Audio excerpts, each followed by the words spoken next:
துதித்த போது சடுதில் என்ன வந்து பாருங்க, அசைந்ததா. சிறைச்சாலை என்ன செய்யுது, அஸ்திவாரங்கள் அசையும்படியாக பூமி மிகவும் அதிர்ந்தது. உடனே கதவுகள் எல்லாம் என்ன செய்யுது, திறமுண்டது. எல்லாரும் கத்துக்கலாம் அறிந்து படிக்க கரங்களை தட்டி மகிமைப்படுது. கத்துடைய ஆவியானவர் அப்படிதான் பிள்ளை துதிக்கிற பிள்ளைகள் வாழ்க்கையில் அற்புதங்களை செய்வார், அதிசயங்களை செய்வார். கட்டுகள் உடைக்கப்பட்டு போகும், தடைகள் உடைக்கப்பட்டு போகும், பிரச்சனை மாறி போகும். 2 நாளாகமம் 20வது அதிகாரத்துல 21, 22 நீங்கள் வாசித்து பார்த்தீங்கன்னா, யோசேப்பு என்ன செய்யறாங்க, ராஜா அங்க வந்து பாடல்கள் நிறுத்துகிறார். கர்த்தரை துதிக்கும்படி என்ன செய்யறாரு, நீங்க 21 வாசி. பின்பு அவன் ஜனத்தோடு ஆலோசனை பண்ணி பரிசுத்தமுள்ள மகத்துவத்தை துதிக்கவும் ஆயுதம் அணிந்தவர்களுக்குள் நடந்து போய் கர்த்தரை துதியுங்கள்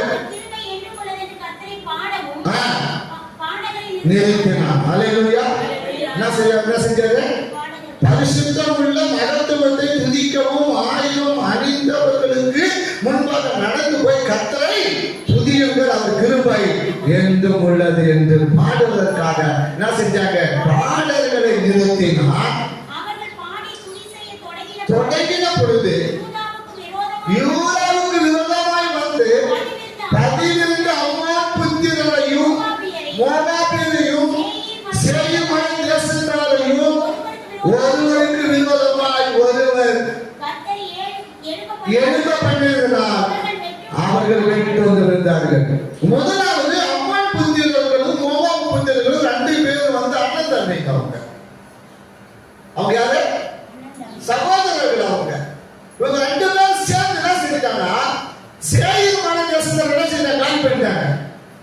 காலி பண்ண உடனே கர்த்தர் பார்த்தாரு, என்ன நீங்க அப்படி பண்ணாங்க, உங்களுக்குள்ள உங்க ஆவியை திருப்பி போனா 2 பேரும் ஆவி கிரு 2 என்னது ராஜாவுடைய ஆவியை கிறுக்கி விட்டாரு பாருங்க, கிறுக்கு போட்டு பண்ணிவிட்டாரு பாருங்க. அப்போ 2 பேரும் என்ன செய்யறாங்க, இப்போ எல்லாரும் மேலே ஒரு ஆவி ஊத்துறாங்க. ஒருத்தவங்க அவனுக்குள்ள விரோதமா என்னது வெட்டி கொண்டு போய் என்ன செஞ்சாரு, அவருடைய ஞானத்துல கர்த்தர் கிறுக்கி போட்டார், அவங்க அறிவியெல்லாம் கிறுக்கி போட்டார். இப்ப எல்லாருக்கும் மேல ஒருத்தவங்க விரோதமான ஆவி இறையில கர்த்தர் ஆவி போது அவனுக்குள்ளே வெட்டி மாஞ்சிறாங்க.